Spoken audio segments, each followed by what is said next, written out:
So in this episode, we are going to be talking about a question we get asked a lot. Should you do Alaska or should you do Norway for a cruise?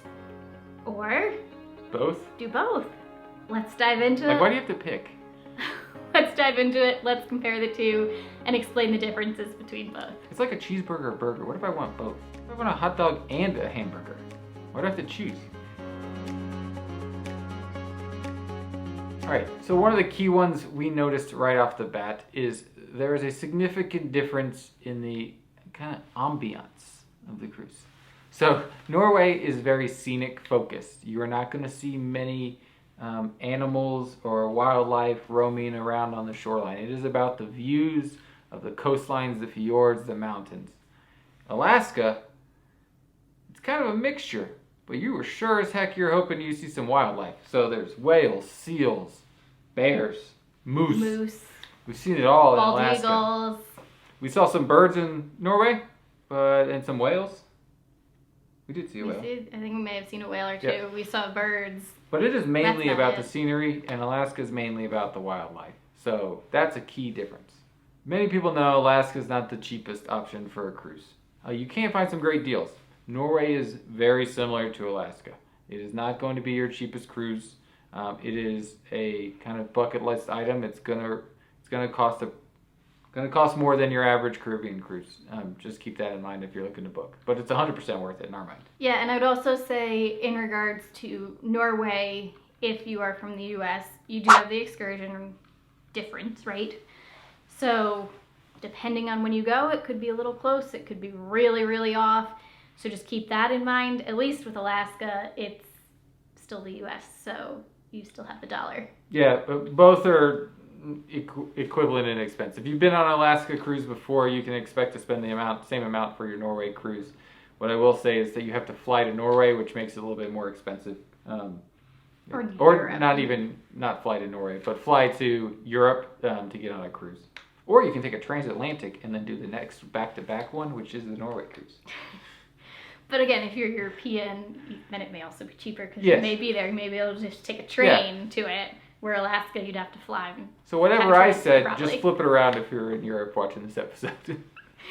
So in regards to the ports that you can see for this cruise, for either cruise, Alaska pretty much has a set ports that you go to. You go to Juneau, Ketchikan, Skagway, or Icy Strait, and Sitka. Those are kind of your main ones. Some of them will also do Seward. Those are usually a one-way, not a round trip.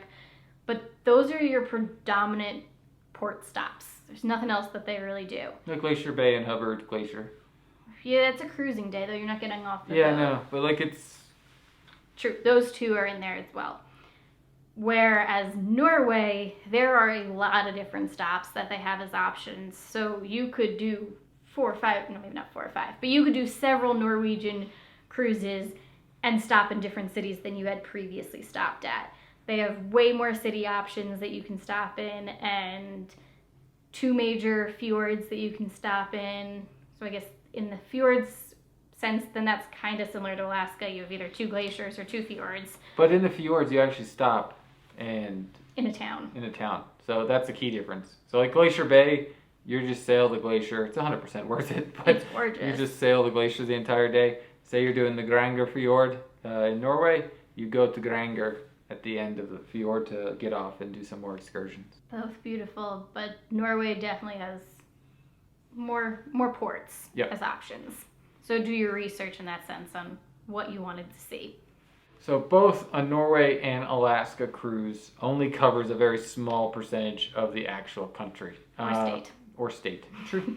Well, it's also a small portion of the U.S. Well, Alaska. that is very small then.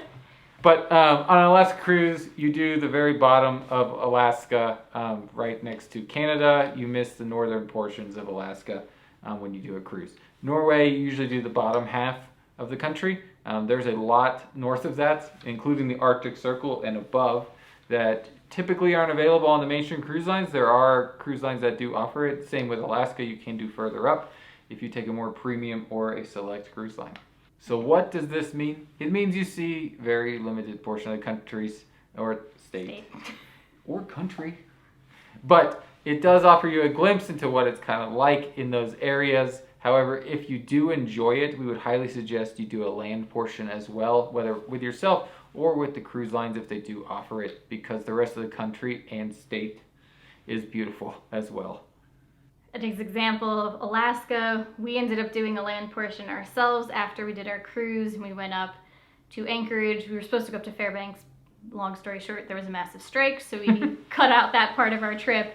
But we did that and Homer and some of that Kenai Peninsula, and able to explore. It was completely different than the cruise. It was a totally different experience.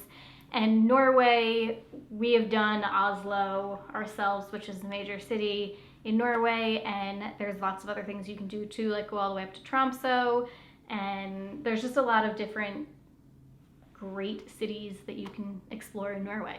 You want to take this one? Oh, you go for it. All right. So a key element is around the scenery you're going to see. So in Alaska, one of the cool things to do is to go up and see the glaciers that are still visible to see and go to.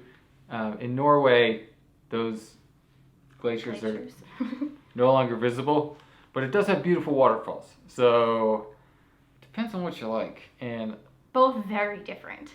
Yeah, I mean, it's comparing two things of moving water. Think about it. Technically, yes. One moving a little That's faster very than deep. the other. That's very deep. Oh, very deep. Yep. So if you like waterfalls or obsessed with waterfalls, we would highly suggest Norway. If you are obsessed with glaciers, go to Alaska. Right now for Jack's favorite topic. Diamonds International! Okay, so... Very excited.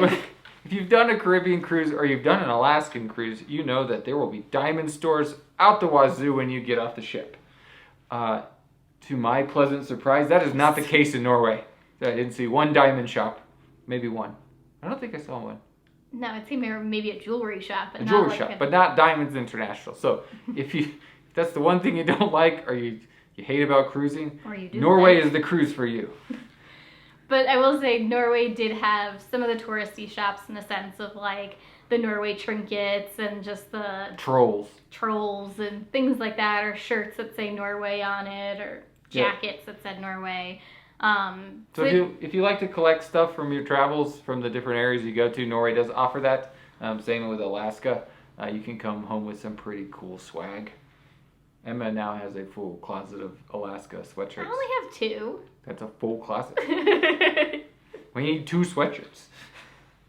All right, let's talk about the experience with the weather. They're kind of similar.